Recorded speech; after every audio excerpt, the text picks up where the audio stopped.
Hello, my name is Julius, and thank you for watching episode 20 of Applicable Applications.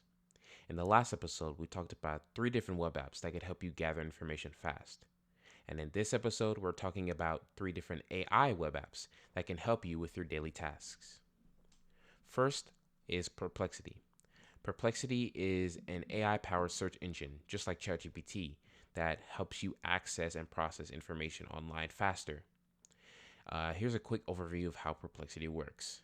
Now, Perplexity uses ChatGPT 4 like language models, Claude 3, and a bunch of other custom models to help it understand your questions and to be able to generate as accurate responses.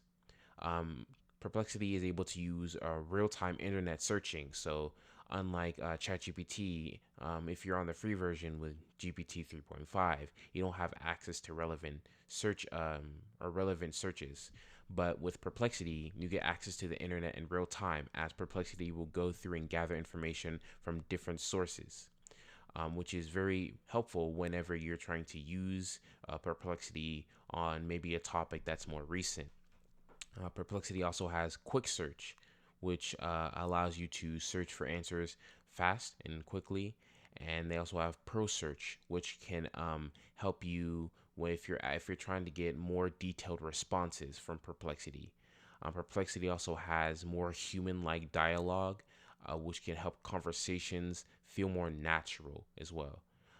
Perplexity, as you continue to feed it information in that conversation, it remembers everything you've asked it, whether it was a day ago, a week ago, or even a month ago, and is able to pull that up in sort of a library style fashion, which helps you whenever you're referencing back maybe something that Perplexity may ask you. So if you sign up, if you Perplexity is free, but if you make an account with Perplexity, it can save all the questions you've been asking it to help make Perplexity more tailored to you, which is very nice. Perplexity can also generate images based on the different type of questions you asked it as well, which is a pretty nice feature as well to have. So if you're trying to do anything art related, Perplexity, it can help you. And speaking of art related, the next AI tool I want to talk to you guys about is called Flare AI. Now, Flare AI is essentially Photoshop, but AI. And you might be asking, what do I mean by that? Well, Flare AI has the ability to create different backgrounds or edit your pictures like you would in Photoshop. So just like how you would have a conversation in ChatGPT and ask it to, summarize something for you, in Flare, you just ask Flare to maybe, let's say, add a bridge in the background or add some flowers, add whatever you want. And Flare AI will do that for you, creating a nice image or a nice mock up for you, which is a really nice feature. So if you're anybody who likes making art or even digital art, or if you just want to enhance your photos and make them look a bit better, I feel like Flare AI would be really good for you to check out because it can really help you in your artistic journey. And the third AI app I want to talk to you guys about is called, let me see, Playground AI. Now, Playground AI is an image generator. Now, what separates Playground from other image generators is that on its free version, you have a lot of uses. Now, most image generators, they give you a certain amount of like image generations you can do per day. I mentioned before on this channel, I talked about Leonardo.ai.